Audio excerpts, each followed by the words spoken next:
Hello everyone. Welcome to Crack Grade B online learning platform. So in the last lecture, we studied about the accounting standards, their applicability, their objective. And then specifically, we studied about the accounting standard 10 that stands for property, plant and equipment.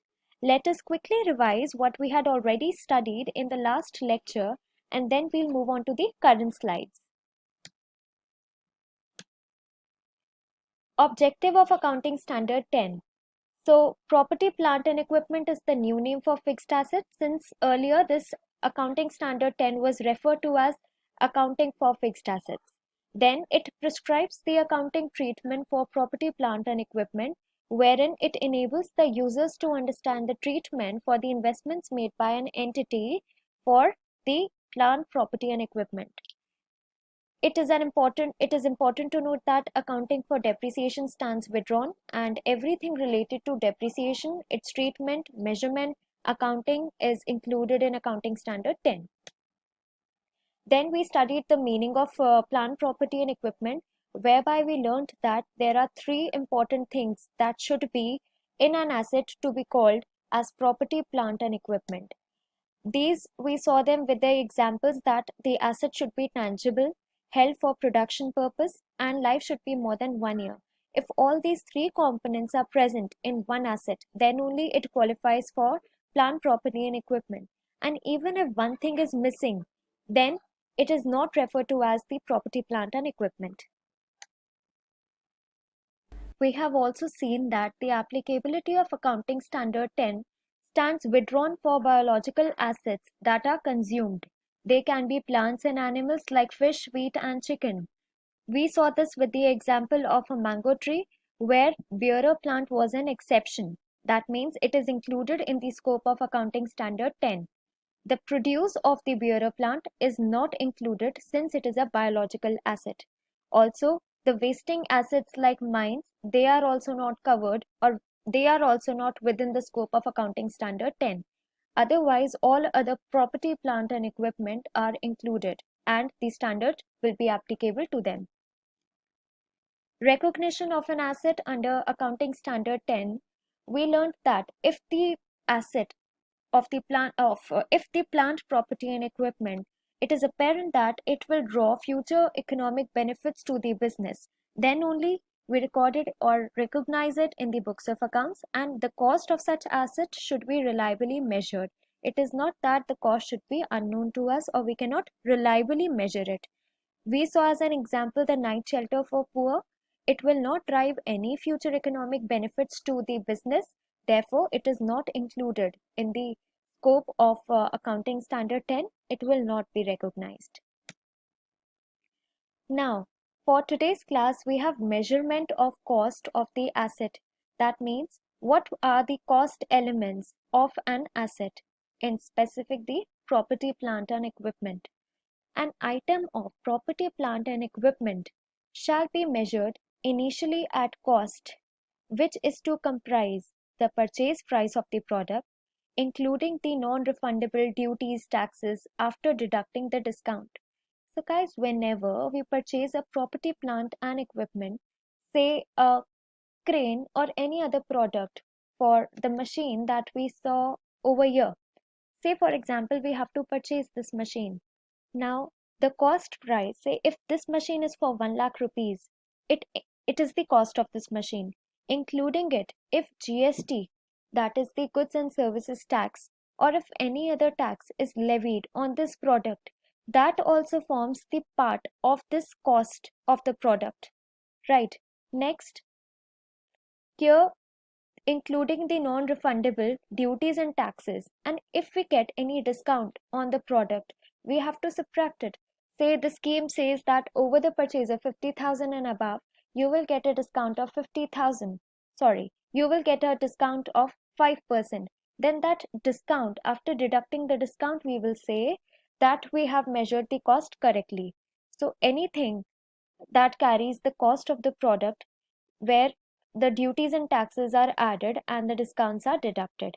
Next, any cost directly attributable to bringing the asset to the location and condition necessary for it to be capable of operating in the manner intended by management. For example, cost of delivery and installation. Let us again look at that equipment here. Now, there are costs incurred for this product to be carried from the showroom to the business place of the owner. Now, it will take freight or carriage purpose. For the carriage purpose, it will have some cost of transportation of this product from the place of its showroom to the business place. That cost, that is the freight or carriage or the transportation cost, also its installation cost. That means how do we have to install this product and how we have to use it. These costs are also added while we recognize this product in our books of accounts. Next, the cost of delivery and installation, and last thing, an estimate of cost of dismantling and removing the item and restoring the site on which it is located. Now let us, for the purpose of understanding, make up an example for understanding this better. So let us say there is one machine which needs to be installed underground and on a fertile land. And we know that if we install it underground, it will not render the land fertile after it gets installed. So it is destroying the ground under which it is installed. So what happens, the government or any other person says that when you have to dismantle this machine, you have to put the land in the condition in which it was before it was being installed.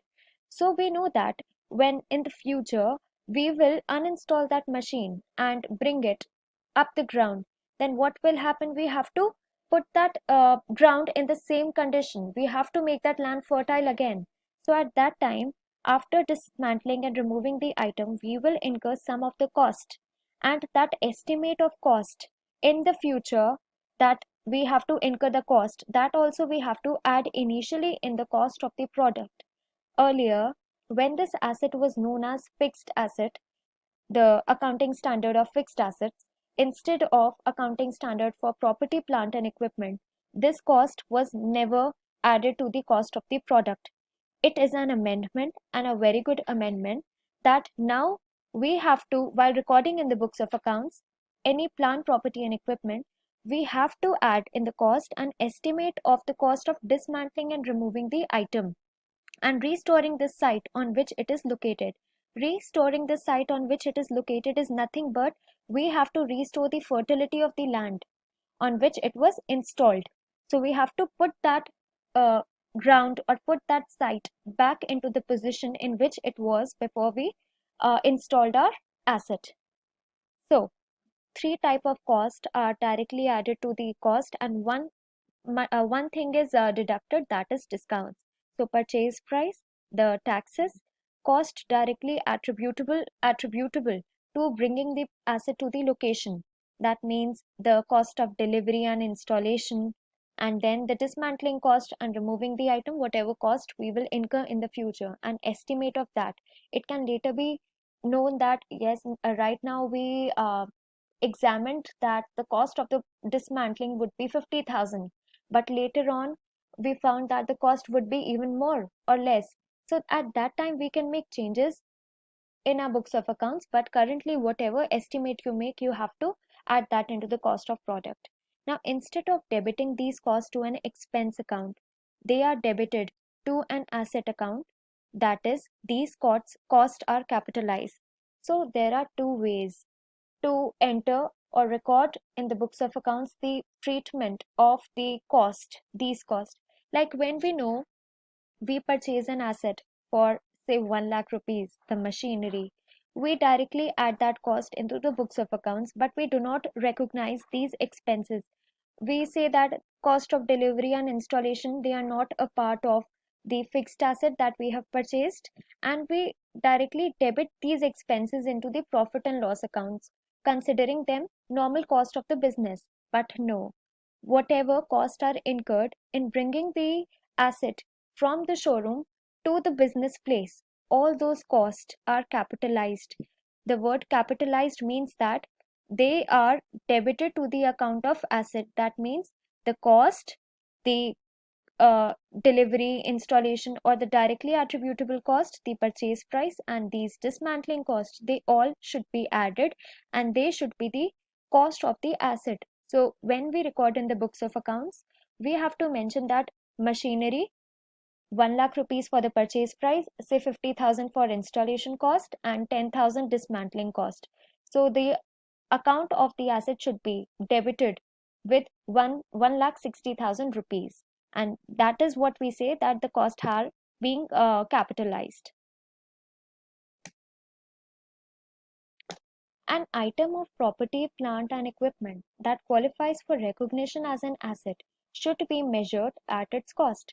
The cost of such an item of plant, property, and equipment is measured at fair value unless the exchange transaction lacks commercial substance, or the fair value of the asset received or asset given up is not reliably measured. Now, fair value is the amount for which an asset could be exchanged between knowledgeable, willing parties in an arm's length transaction. So, guys, here an important term comes, that is the arm's length transaction. It means that any transaction that takes place between two parties that do not know each other, and they will charge the correct amount that they will charge to their customer.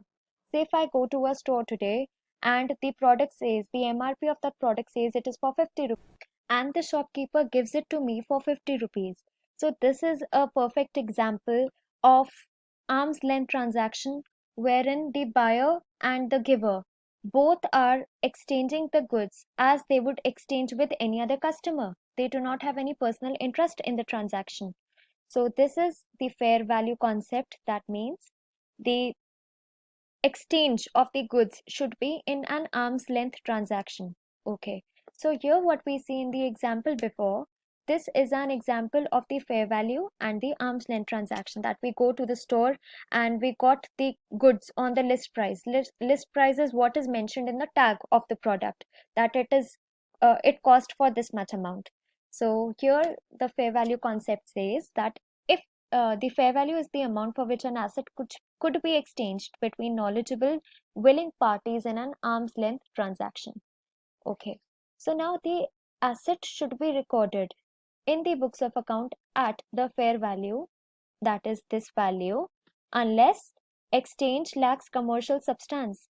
That means it should not be that your father, he has a store of electronics and you're buying from him with no money, where no money is involved. That means if you're getting that for free, it is definitely lacking the commercial substance, because the transaction should be between knowledgeable, willing parties in an arm's length transaction. Also, if the fair value received or given is cannot reliably be measured, then also we say that it cannot be measured at fair value. So here we will see, if the fair value is not reliably be measured or commercial substance is missing, then book value of old asset should be recorded as the cost of that new asset. Here the law says, now in the contract where you already had one old asset in the books of accounts, say you have one old machinery, and now you go to the store and you are exchanging the new asset for that old asset. You have already mentioned in the books of accounts the cost of an old asset in the books of account, which stands at say 40,000, but the new machinery, it is for 50,000, and the shopkeeper is willing to exchange your old product for the new product, and also maybe some cash transaction is involved. That at that time we say that fair value of the asset is lacking the commercial substance. So in the books of accounts, we will record the cost of new asset or the new machinery that we are exchanging with the old machinery from the shopkeeper, and we will record that at the book value of old asset. What is book value? Book value is the carrying amount of the old asset in the books of accounts that we have already recorded in the books of accounts. That means that if the old asset today stands at 40,000 in the books of accounts, that 40,000 is the book value or the carrying value of the old asset, and that will be the cost of the new asset if we are exchanging it with the old asset. Okay. So if we had bought this new asset for 50,000 rupees, instead of exchanging it with the old machinery or the old asset. We could have said that the transaction does not lack commercial substance, and also the fair value of the asset could be reliably be measured, and that time we would have entered or recorded this new asset at the fair value. Also, we see one more case here where several items of property, plant, and equipment are purchased for a consolidated price. The consideration is apportioned to the various items on the basis of their respective fair values at the date of acquisition. Sometimes we have a property, plant, and equipment that has many consolidated parts in it, and we separately apportion the various items on the basis of their cost. Say we have parts of an aircraft over here, we have a fin, tail, hold, cabins, we have flight deck, jet engine, and many other parts of the aircraft that form it fully. So here, for recording this kind of asset, we need to apportion the whole cost of the aircraft into the different parts, and then we have to record it on their respective fair value at the date of acquisition, right? So for fin, we have to record the cost differently at its fair value. Then for cabin, we will respectively apportion its cost, and for flight deck, we will again apportion its cost separately, for jet engine separately.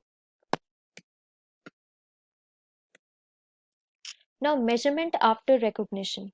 Now, once we have recorded the books in the books of accounts our plant, property, and equipment, afterwards, if some changes takes place, say like afterwards, we will study the concept of depreciation. So, what happens? An enterprise can select the revaluation model or the cost model as accounting policy and employ the same to the entire class of its properties and plant and equipment. Cost model. After recognition as an asset, an item of property, plant, and equipment should be carried at its cost less any accumulated depreciation and any accumulated impairment losses. So, here what happens? Depreciation is the concept. Let us first study the depreciation and then we'll come back to this slide. Now, depreciation is decline in the value of fixed assets due to wearing out, consumption, or other loss of value of a depreciable asset arising from use, effluxion of time, or obsolescence through technology and market changes. Depreciation is allocated so as to charge a fair proportion of the depreciable amount in each accounting period during the expected useful life of an asset. Okay, if I ask you to look at these pictures, what do these pictures convey? We have seen that car and this house or this building is a fixed asset. And here this person is trying to keep it upwards. Maybe this is falling in the price of the product is falling. Here also the car or this price of the car is falling down. It is climbing down the money. That means the price of the asset is falling. And here the house, the owner is trying to uplift it. Do not allow that to fall, but yes, it is still falling. So depreciation does this to the fixed asset. Now you might be familiar with the scenario that once you buy a fixed asset, say a car, and just the next year you want to resell it and purchase a new car. So, will you get the same price for which you purchased it? No, there will be a decline. There will be many losses in that car that will cause its value to come downwards, and you will not get the same price for that asset. So, that is the cause. That is what depreciation does to these assets. It is the decline in the value due to wearing out, consumption, or other loss of the depreciable assets. See here in the next slide.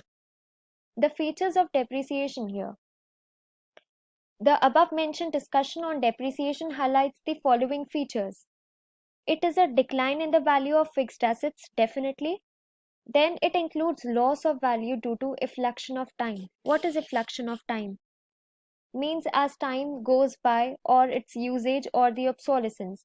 For example, as we see, a firm buys a machine for 1 lakh on 1st April 2017, and in the year 2017, a new version of the machine arrives in the market. As a result, the machine bought by the business firm becomes outdated. The resultant decline in the value is caused by obsolescence. So there are various features of depreciation. Three of them have been mentioned here, that due to obsolescence, we see a decline in the value of assets. Obsolescence is nothing but the asset becomes outdated and a new machinery or a new technology enters the market, due to which the old products they become outdated.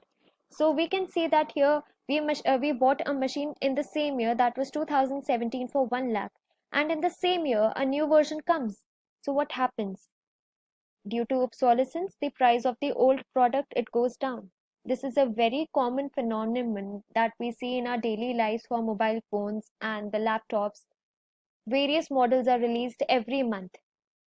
So due to obsolescence, the old product it gets devalued. Then it is a continuing process. It doesn't stop. We can connect this with reality as well. And here it is an expired cost and hence must be deducted before calculating taxable profits. For example, if profit before depreciation and tax is 50,000 and depreciation is 10,000, profit before tax will be this. Okay. So first of all, let us move on to the fifth point, that is it is a non-cash expense. It does not involve any cash outflow. When I purchased one machinery for 1 lakh and year by year I see a decline in the value of that asset, is any cash involved? No, because depreciation, that is decline in the value of fixed asset, is a non-cash expense. It is an expense, definitely, but it does not involve any cash outflow. So it is also called an expired cost because it happens in the past and then we see it in the future that yes, the decline in the value has happened and it should be deducted before calculating the taxable profits.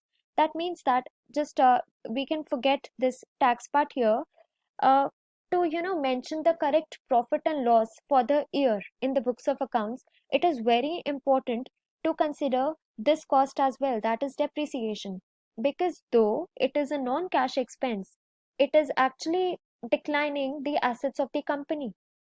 So if our profit is 50,000 for the year, we must treat depreciation as an expense which we debit it into the profit and loss statement, and then we should deduct it, and the correct profit should be 40,000. So here, what are the causes of depreciation? First thing is wear and tear due to use or passage of time. Can you see this car over here? Let us say that you bought a car in last year, you bought a car and then you haven't used it. It is still parked outside your building in front of sunlight and heat. So what happens, you can see bandage and this front mirror is broken, right? So due to passage of time and due to wear and tear, what happens, the asset's value deteriorates, because when a person you want to resell this car and some person or a customer will come to see this, will it buy for the same amount that you bought it for? No, he will see the cracks over this car. Maybe he will see the tires are not in the perfect condition, the car is not in the perfect condition, though you haven't used it yet. Still, we say that due to wear and tear, due to use and passage of time, the asset deteriorates even though they are not being put to any use. When the assets are exposed to rigors of nature like the weather, winds, rains, that time this happens especially. Then obsolescence, we have already discussed the technological changes and improvement in the production methods. They outdate the old product on account of availability of the better type of asset. Then abnormal factors. See here, you can see expired. The old asset or the old product it expires and the new one is brought into the market. Then the abnormal factors. Here we can see this fire in the building. Maybe this building it had various equipments from which we were making the goods for production. Now this fire definitely it will damage the products and our equipments inside. So what will happen, due to abnormal factors, decline will be there in the usefulness of the asset, such as the accidents due to fire, earthquake, floods, and accidental loss is permanent and not continuing. since we saw that the obsolescence and the wear and tear, it happens every day some new technology is coming into the market, and every day, due to rigor of nature, this product will be damaged. But fire happens once in a while, it doesn't happen every day, right? But the loss that it causes to the product, it is permanent. Okay, now we have the need for depreciation, matching of cost and revenue. Okay, so the fixed assets, they are used for earning the revenue, and every cost associated with them, it needs to be recognized in the books of accounts. So therefore, depreciation is as much the cost of any other expense incurred in the normal courses of business, just like salary, carriage, postage, and stationery. So we need to charge against the revenue of the corresponding period and must be deducted before arriving at the net profit, because we need our balance sheet to mention the true and fair view of our position at hand.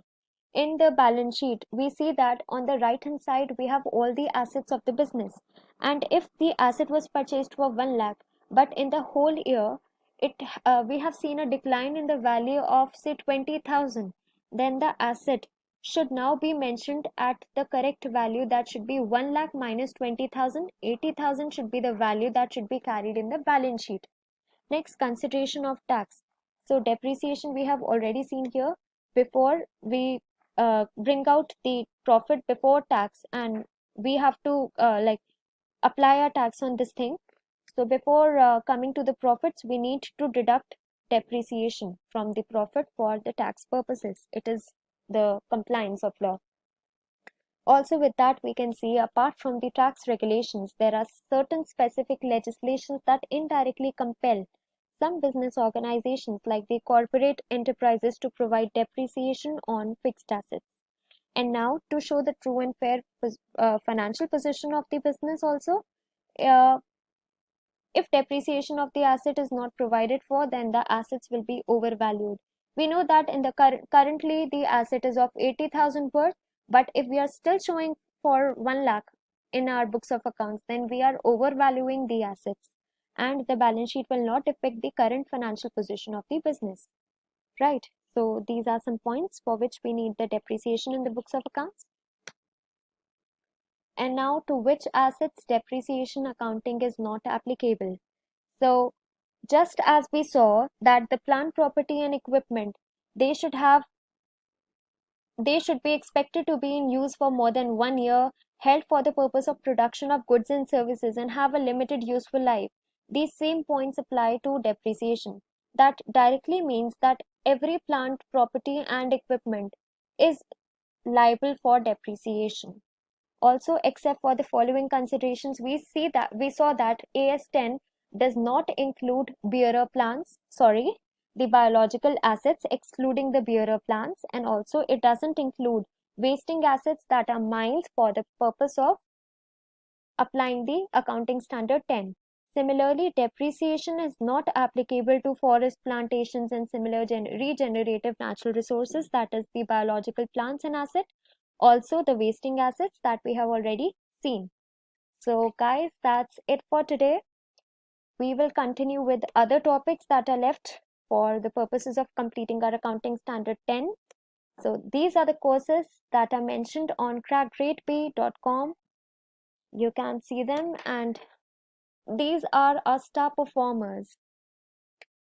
Thank you and happy learning.